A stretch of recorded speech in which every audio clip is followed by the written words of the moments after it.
The SSC liberation is in full swing.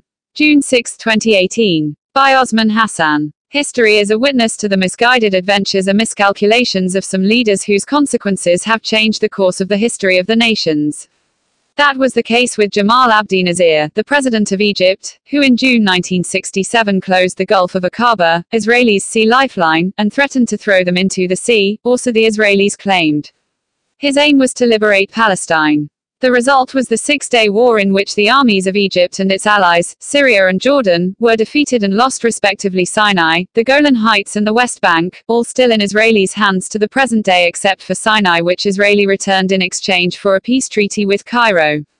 In our own part of the world, we have such impulsive foolhardy types, and no more so than Colonel Muse Bihi, the strongman of the one-clan secessionist enclave calling itself Somaliland.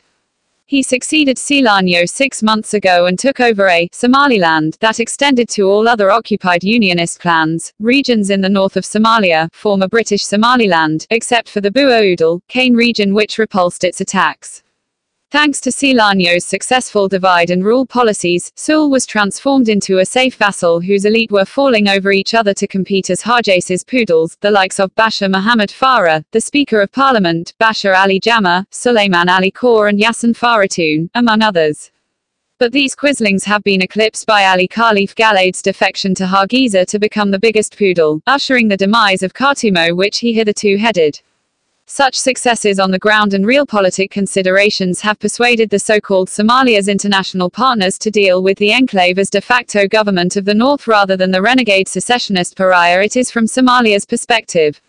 The enclave was pampered more than any other region, clan by the international community and at peace with Puntland, which left them unhindered to occupy the SSC regions, which technically are part and parcel of Puntland as per its establishment in August 1998.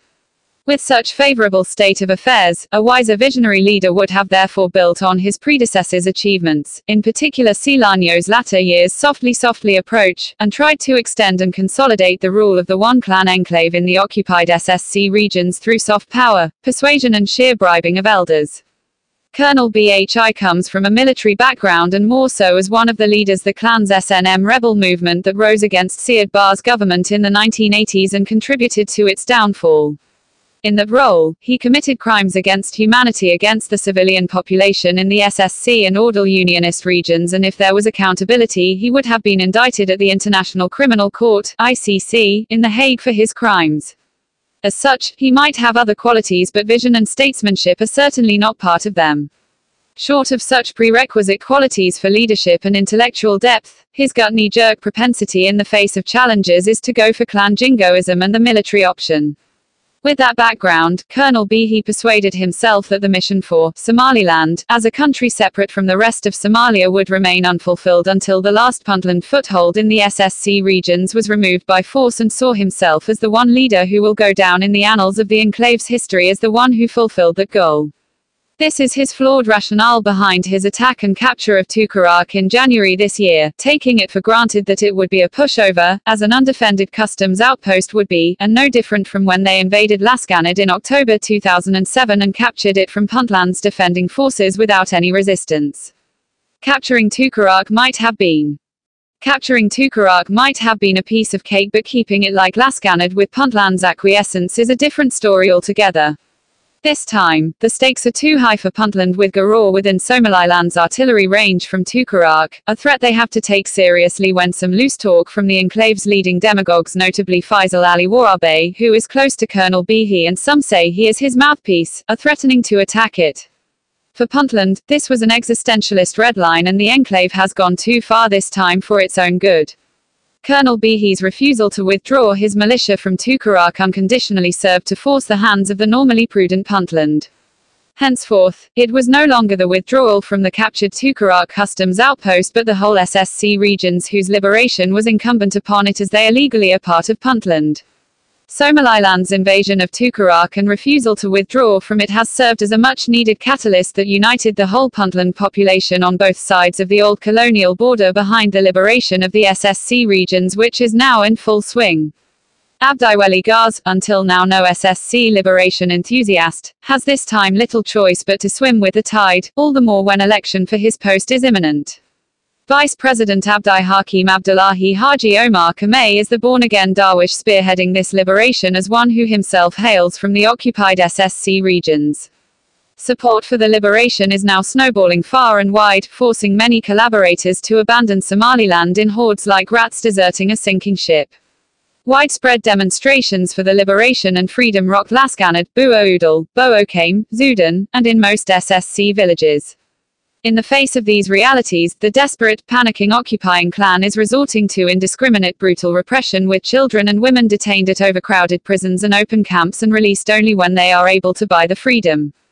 Puntland has geared itself for a long drawn-out war with the secessionist one-clan enclave. It is difficult to see how the enclave's occupying militia in the SSC regions can prevail for long in such hostile, unsustainable situation where they face both Puntland's forces and the whole SSC armed population. This time, there can only be one outcome, and victory belongs to those exercising their inalienable right to defend and/or liberate the territory. The onus is on the invaders, occupiers, to minimize the loss and withdraw the militia to the clan enclave. That might not come easy to the stubborn colonel unless arm-twisted by Somalia's international partners, whose material support is its lifeline, has the necessary leverage. Until now, Somalia's international partners have done little to end the occupation of the SSC regions or the secession itself. Indeed, the financial, security and development support for the clan have, if anything, sustained the occupation and nourished the secession. This time, they should persuade the clan to withdraw its occupying militia to its clan regions and, even better, take its place in the new federal Somalia, in which they are guaranteed equality with all other regions and clans, but no more and no less. With that, Somaliland's invasion and capture of Tukaraq will be remembered in posterity as the catalyst for the SSC liberation. Without that blunder from the colonel to capture Tukaraq, the story might have been different today. Far from fulfilling the aspirations of the secessionist enclave, he will go down in history instead as the man whose rash action ushered the end of the occupation and the secession, and thereby restored Somalia's unity. Thanks, Colonel Osman Hassan.